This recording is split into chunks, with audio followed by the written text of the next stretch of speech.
Por que que a gente casa? Se você respondeu que é só porque a gente ama, eu sinto muito, mas eu vou te decepcionar. Não é. Presta atenção. Quando a gente conhece uma pessoa, quando começa a se relacionar com ela, você se apaixona depois de algum tempo. E a paixão é um estado que dizem que dura somente 18 meses, ou seja, 1 ano e meio. É aquele estado que você só pensa na pessoa, você quer conversar com a pessoa o tempo inteiro, você sofre quando você tá longe, o mundo é lindo, pode estar chovendo canivete, mas você tá achando tudo maravilhoso. Você fica inebriado com a presença do seu amado. Existe um aumento do neurotransmissor dopamina no cérebro, o que faz com que a gente viva num estado de êxtase permanente. O outro é perfeito, o outro não tem defeitos, o outro é a nossa razão de viver. E a gente sente que se o outro for embora, a gente sucumbe também, a gente não dá conta de prosseguir com a nossa vida.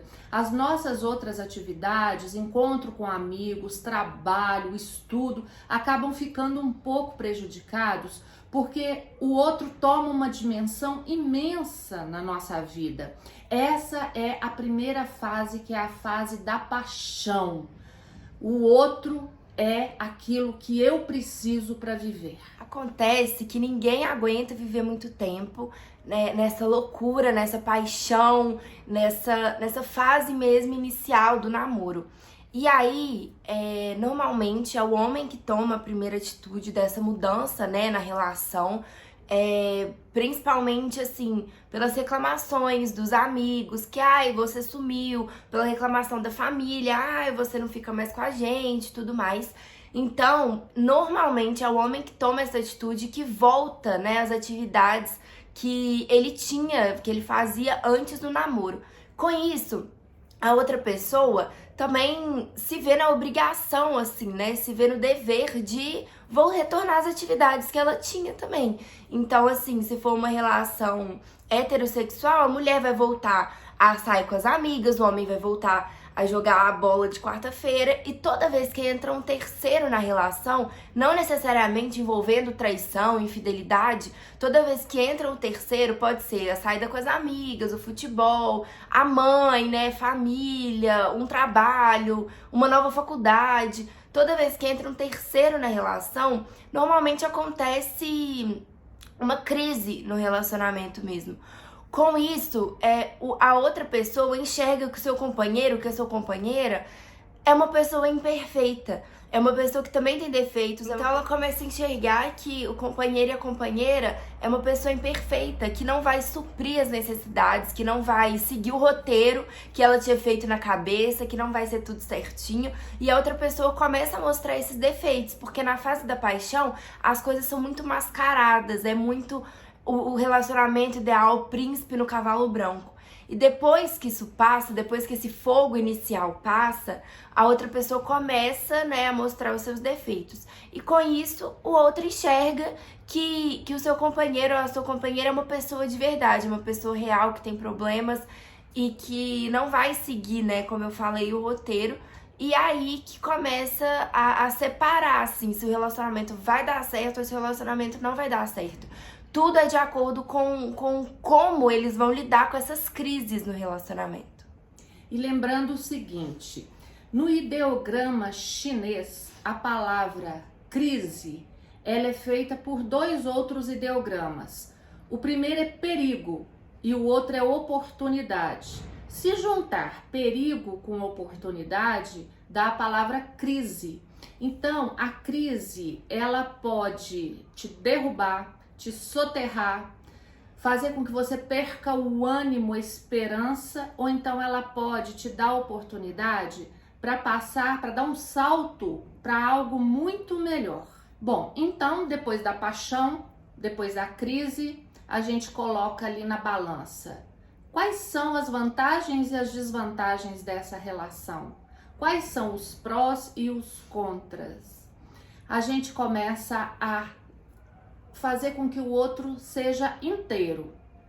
É o pacote todo. Não dá para aceitar só que esse outro é honesto, trabalhador, que se preocupa comigo, que é generoso, que é As solidário. vantagens. As vantagens.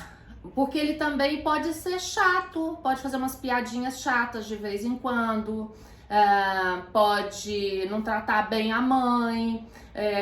Então a gente olha aquele todo e vê, é isso que eu quero pra mim? Tem coisas que dá pra aceitar? Tem coisas que são inegociáveis? E aí a gente vê. Se existirem mais vantagens do que desvantagens, a relação perdura, mas naquele pacote completo. Agora, se as desvantagens forem maiores, é hora de cada um tomar o seu caminho. É claro, gente, que isso não é simples assim, não é matemático, não é, você é generoso e solidário, cruzinha na vantagem, você é preguiçoso, cruzinha nas desvantagens. Não é assim, porque o relacionamento amoroso, ele perpassa outras questões que não são as questões somente conscientes, as questões que estão ali aparecendo, né, como se fosse a parte visível do iceberg. Existem questões muito mais inconscientes, então não é tão matemático assim. Muitas pessoas fazem aquela relação que elas sabem que não lhes satisfaz, elas fazem perdurar por vários motivos. Por medo de ser abandonado, por medo de ficar sozinho, por baixa autoestima. Mas, na verdade, elas sabem que aquela situação não as favorece, que elas estão infelizes.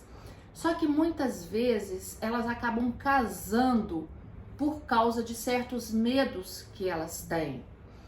Então, seria muito interessante, importante que os casais de namorados, eles tivessem consciência disso.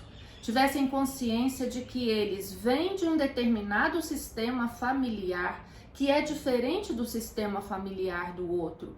E quando se casam, junta-se ali dois sistemas familiares diferentes. Então, quando esses sistemas se juntam, é necessário, para esse relacionamento ser leve e satisfatório, que haja uma terceira entidade, que é o sistema dos dois, da junção de um com o outro. O que acontece muitas vezes é o seguinte, que as pessoas acabam casando na fase da paixão. Vocês já viram, isso acontece muito com os artistas, né? Os atores, atrizes, cantores. Eles conhecem alguém hoje porque a oferta é muito grande, eles vivem num mundo onde a fila anda muito rápido. Então, eles conhecem uma pessoa hoje, aí eles se apaixonam imensamente, eles tatuam o nome da pessoa e juram que aquele amor vai ser para sempre, vivem um idílio amoroso. E dali a pouco, essa paixão, ela diminui, a chama começa a se apagar. Mas aí eles já estão casados, já têm um filho pequeno. Então não dá tempo de entrar na fase da crise e da fase do amor, de ver a totalidade do outro nas suas perfeições e imperfeições. Aí eles se separam, dali a pouco, algum tempo depois, poucos meses depois, eles já estão com outra pessoa. E acaba isso se sucedendo. Então, quando eu disse que a gente não casa só por amor, não, a gente não casa só por amor, tem muitas variáveis incluídas. E é muito interessante isso quando a paixão se torna o amor, né? Porque muita gente fala, mas o meu relacionamento caiu na rotina e tudo mais. Só que eu enxergo o relacionamento cair na rotina como algo bom, porque você fica com uma relação mais sólida, com os pés no chão, para com aquele conto de fada, com aquele príncipe do cavalo branco, com eu sou uma princesa e ele vem me resgatar e ele é o homem mais perfeito do mundo, a mulher mais perfeita do mundo. A gente fica com o pé no chão, a gente enxerga o que é real, a gente não fica fantasiando a relação, fantasiando a outra pessoa, fantasiando o futuro. A gente começa a ter planos mais reais, a gente começa a ver que não é o amor que sustenta a relação, que não é aquela paixão toda, aquele fogo inicial todo que vai sustentar a relação. É o dia a dia mesmo, é o companheirismo, na verdade é a relação que sustenta o amor. Se tudo tiver correndo de uma forma boa, se os dois estiverem alinhados, se os dois estiverem com o pé no chão, alinhado com os planos, os valores, sistema familiar. Isso que vai sustentar o amor, e o amor vai crescer, não a paixão, aquele conto de fada que deixa a gente nas nuvens. Então, assim, pra você que tá num relacionamento, tá namorando, tá ficando, tá pensando em casar, pensa só uma coisa. Se houver uma crise no seu relacionamento, né? Até para quem já é casado mesmo, se você tiver um filho vira a vida da gente de cabeça para baixo. Se o seu marido ou o seu namorado, ele fizer um concurso e for transferido, sei lá, para o norte do país, sendo que você mora no sudeste. Se você quer um cachorrinho, mas ele não quer, como é que vocês vão ajeitar isso? Se a sogra fica viúva e vai morar junto, você dá conta da crise? Você consegue passar pela crise? Você já imaginou que pode ter uma crise? Então, relembrando, crise é quando entra um terceiro na relação, ou seja, a sogra, o concurso de mudança lá pro norte do país, o cachorrinho, porque a crise vai acontecer. Em algum momento ela acontece. Então você que está pensando em levar o seu relacionamento para um patamar superior, você suporta essa crise? Nós vamos falar mais sobre isso aqui porque é um assunto muito importante e que as pessoas às vezes não se dão conta, né, da importância e de como isso afeta o relacionamento mesmo. Entender isso, entender que relacionamento não é perfeito, entender que o outro não é perfeito e começar a enxergar isso mesmo.